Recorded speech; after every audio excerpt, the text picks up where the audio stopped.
Мыңжылқы Сайлауұлы, студиямызға қош келдіңіз. Сұхбатымызды нейрохирургия саласындағы жетістіктерден басталсақ. Жалпы қандай жетістіктеріңіз бар соңғы уақытта және жасанды интеллектіні пайдаланып жатсыздар ма? Нейрохирургия саласы айтарлықтай жақсы дамып жатыр десе болады. Егер жаңа осы студияға келе жатып әлеуметтік желіні қарап отырсам, мына мәмс қоры күнделікті бір жетістіктерді шығарып отырады. Оның ішінде егер байқасаңыздар, шамамен жартысы жетістіктер ол нейрохирургия саласында. Мына жақта нейрохирургтар осындай нәрсе жасапты. Қазір келе жатсам, бір 5 жасар баланың қолына күрделі операция жасаған екен оңтүстік Қазақстан облысында. Сондықтан нейрохирургиямыз әлдеқайда алдыға қадам басты. Әрине, кардиохирургияда үлкен жетістіктер бар. Мына жүректі жасанды ауыстырып салып жатыр. Ал нейрохирургияда енді дүние жүзіндегі қолданылып жүрген нәрселердің 90-95% бізде Қазақстанда бар деп айтуға болады. Қолданып жатсыздар, қолданып жатырмыз. Жасанды интеллектіге келсе, қаншалықты оның қызметіне жүгініп жатсыздар? Жасанды интеллектіге келетін болсақ, әрине, нағыз күйінде жасанды интеллект қазір қолданып жатыр деп айтуға сәл қиындау. Бірақ жасанды интеллекттің алгоритмімен жасалған нәрселер, оның ішінде диагностика саласында қазақстандық стартаптар бар. Инсульттің диагнозын ерте қоюда қолданып жатқан жүйелер бар. Сонымен қатар біздің күнделікті қолданатын операциялық микроскоптарымыздың ішінде, оның ішінде ең соңғы оның поколение дейміз ғой. Ол жерде мына МРТ, КТ снимктарды сол жасанды интеллекттің көмегімен микроскопқа жалғап, операцияның үстінде операция полисында көрінбей тұрған нәрселерді ары жағын көруге болатындай мүмкіндіктер алынып жатыр. Навигациялық жүйелер қазір өте ақылды. Сонымен қатар 1 жылдан асып кетті. Апробацияға ремебот деген робот келген болатын. Ол толықтай сол жасанды интеллектімен робот хирургияның екеуінің ұштасқан жүйесі болып табылады. Әрине, ол жасанды интеллектінің алғашқы даму сатыларындағы жүйелер, бірақ енді бастамасы жаман емес. Түсінікті. Мыңжылқы Сайлауұлы, енді бәрімізге белгілі, білікті маман, кім-кімге де керегі сөзсіз. Өзіңізге келсек, жалпы кейбір бұқаралық ақпарат құралдары сізді елден кедейді деген ақпарат шығаруда. Бұл қаншалықты рас, жалпы елдесіз бе, әлде қайдасыз? Мен елдемін. Жылына 40-қа тарта шетелдік конференцияға барып қайтатыным бар. Оның бәрінің сомасын қосатын болса, 1-2 айдай мен шетелде жүремін. Сонымен қатар айына 1 рет, мен кейде 2 рет Ташкентте операция жасайтыным бар. Бүгін түнде Шымкенттегі аэропорт арқылы ұшып келдім. Кеше күні бойы сол Ташкентте операция жасадық. Бірақ негізгі жоспарларым осы Қазақстан ішінде қазір бір жеке проектілерді талқылап жатырмыз. Бірақ сонымен қатар мемлекеттік қызмет бойынша да ұсыныстар түскен болатын. Соны қазір қарастырып жатырмын. Бірақ бірінші қыркүйекке дейін тоқ етерін айтпай демалам деп шешім қабылдадым. Бірақ елде боласыз, иә? Қазақстанда. Түсінікті. Жалпы қазақ нейрохирургтері Парижде өте күрделі операция жүргізіп келдіңіздер. Осы жөнінде тоқталып өтсеңіз өзіңіз. Біз мына трансляция ретінде жүретін операцияларды 2014 жылдан бастап мен өзім тәжірибе етіп жүрген болатынмын. 2017 жылдан бастап біз Қазақстанда халықаралық ағылшын тілінде өтетін нейродик конференциясын өткізіп жүрміз. Соның аясында біз Алматы қаласындағы президент іс басқармасы ұлттық госпиталінде күнделікті мен жасайтын операциялардың барлығын менің YouTube каналым бар, Мыңжылқы Бердіқожаев деп аталады. Сол жерде әрбір жасаған операциямда YouTube'та лайв жағдайда, осы тікелей эфир жағдайында жасаймыз, және ол жасалған операциялар сол жерде жазылып қалады, сақталады. Яғни кез келген уақытта көре аламыз. Кез келген уақытта көре аламыз. Қазір 470-тен астам ол жерде видео бар, оның 450 операция.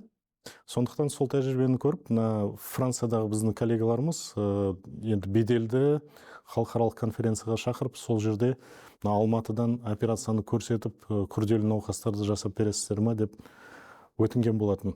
Сол өтініш бойынша біз 2 науқасты дайындап, сол конференцияның ашылуына бірінші операцияны жасадық. Одан кейін екі ортада Парижден бір операция болды, және үшінші операция өте күрделі.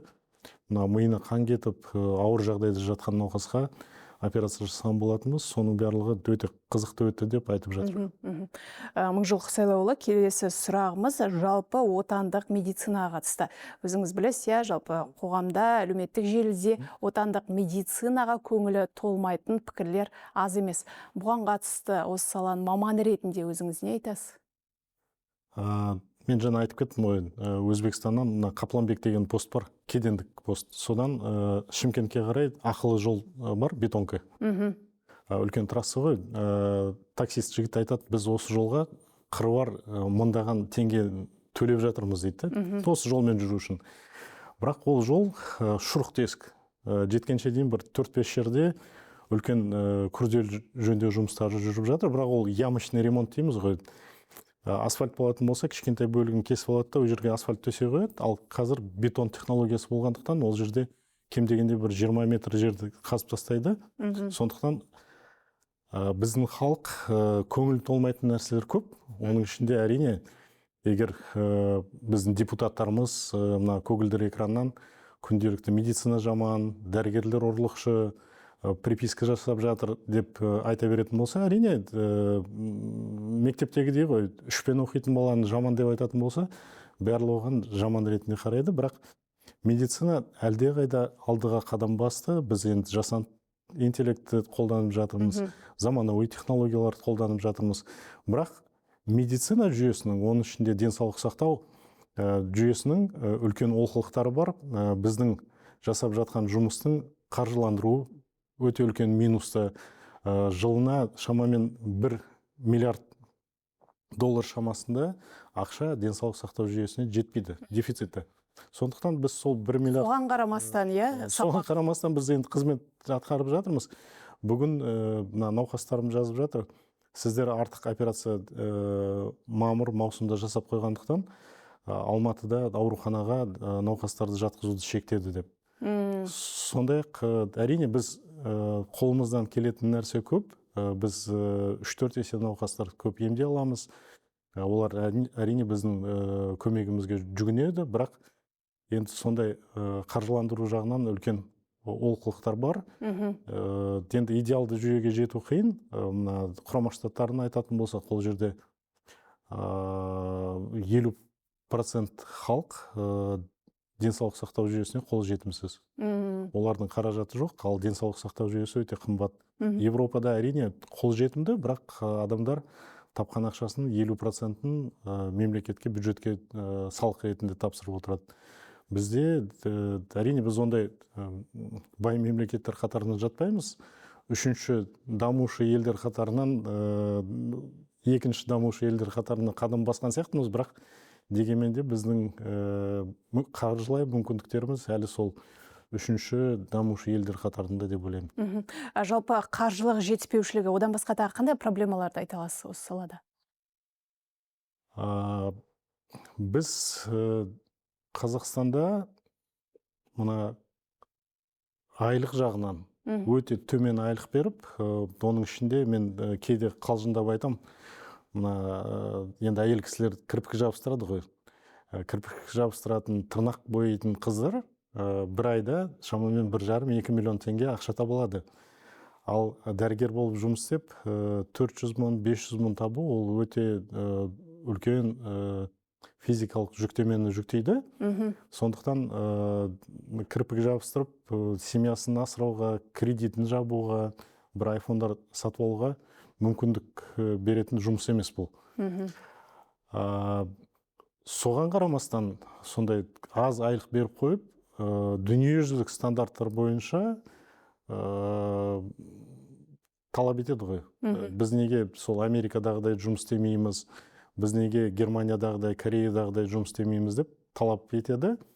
Әрине ол барып келген кісілер, оның ішінде шенеуніктер, мына Кореяның қымбат-қымбат ауруханаларында емделіп кетеді. келеді да, Қазақстанға келгеннен кейін неге біздің Астананың бірінші қалалық ауруханасы, екінші қалалық ауруханасы сол жеке клиникалар қатарында сервис көрсетпейді деп, енді сондай бір нонсенстар болып жатады. Әрине, ақша төлейтін болса, жағдай жасап қоятын болса, сапаны бұдан да жақсартуға болады. Сапаны жақсартуға болады. Әрине, ол жағдайда егер дәрігердің жалақысы жоғары болатын болса, 5 миллион теңге, 10 миллион теңге жалақы алатын болса, Құрама Штаттарындағы, егер сіз Құрама Штаттарында дәрігер болғыңыз келсе, сіз күрделі 3 стептен тұратын USMLE тест жүйесінен өту керексіз. Көшеден келіп, мен бірден дәрігер болып жұмыс істеймін деген, ондай мүмкіндік жоқ. Сондықтан ол жерде үлкен фильтр тұр. Сол фильтр арқылы өткен адам ғана Құрама Штаттарында жұмыс істей алады. Бірақ сондай жоғары жалақы алып жатып, 100% идеалды жұмыс жасап жатыр деп айтуда қиын. Америка Құрама Штаттарында. Америка Құрама Штаттарында. Егер ресми статистикасын қарайтын болсаңыз, жылына 400 мыңнан астам дәрігерлік қателік жасалады Құрама Штаттарында. Мыңдаған адамдар сол қателіктен қайтыс болады. Бірақ ол жерде жүйе өте жақсы сақталған, ол жерде жүйе бар. Енді бізде Ал біздегі жабайы жүйе ғой. Біз әлі ол жүйеге жетеміз дегенше талай сындардан дамытудан өту керекпіз. Мыңжылқы Сайлауұлы, бүгінгі сұхбатымыздың соңғы сұрақ нейрохирургия қатысты айтсақ, жылдан жылға жасарып келе жатқан ауру түрлері бар ма? Жалпы өзіңіз білесіз, қазір бәріміз телефонға тәуелдіміз, планшет, әлеуметтік желі, жаңағы бүкірейіп отырамыз. Миға әсері, қандай да бір жасарып келе жатқан ауруларға тоқталып кетсеңіз. Бұл мультидисциплинарлы проблема деп айтуға болады. Өйткені смартфондар, олар тәуелділік тудырады. Ол бір жағынан психология, психиатриямен қатар жүреді. Екінші жағынан әрине мына осанка дейміз, омыртқа жотасы, ол уақыт келе өзгереді. Біз сол процесстен мына смартфондар келгелі сол үрдіс тездеп кетті деп айтса болады. Қазіргі таңда Жапонияда көрсетіп жатыр. Адамдар 24 сағат сол телефонды қарап, омыртқасы майысып қалған кісілерді көрсетіп жатыр. Көздің көру нашарлайды, адамдардың ақпаратты қабылдау тежеледі. Бірақ жасарып жатқан ауру бар да шығар. Өйткені адамдар аз қимылдайды. Енді Европа мемлекеттерімен салыстырғанда біз белсебетті тек қана жаз айларында 3 ай тебе аламыз. Егер Астана қаласында белсебет тебетін болсаңыз, күндізгі уақытта аузыңызға шыбын маса кіріп кетуі мүмкін. Сондықтан сондай бір қолайсыздықтары бар. Қысқы уақытта әрине қар жауады, бізде қыс өте ұзақ болады. Сондықтан indoor activity дейді, спорт залға бару, фитнес-центрларға бару, ол мәдениет бізде қатты дамымаған, және ол өте ыңғайсыз деп ойлаймын. Сондықтан әр адам өзінің физикалық белсенділігін жұмыс орнында атқаруға мүмкіншілігі бар. Әрине инсультта жасарып жатыр. Артериялық қан қысымы бізде өте қатты дамып кеткен. Оған бір айтатын нәрсе, бізде мына күнделікті дастарханда тұратын нәрселер, ол тұздалған біздің ұлттық өнімдер, оның барлығы тұздың көлемі өте жоғары және қан қысымын көтеруге өзінің әсерін етеді. Соңғы бір конференцияда айтқан болатынмын, мына тұздың нормасын ұлттық тағамдардағы тұзды сараптай келе, заманауи талаптарға байланысты біз бір коррекция жасау керекпіз деп ойлаймын. Мыңжылқы Сайлауұлы, студиямызға келіп сұхбат бергеніңізге көп рахмет дейміз. Рахмет.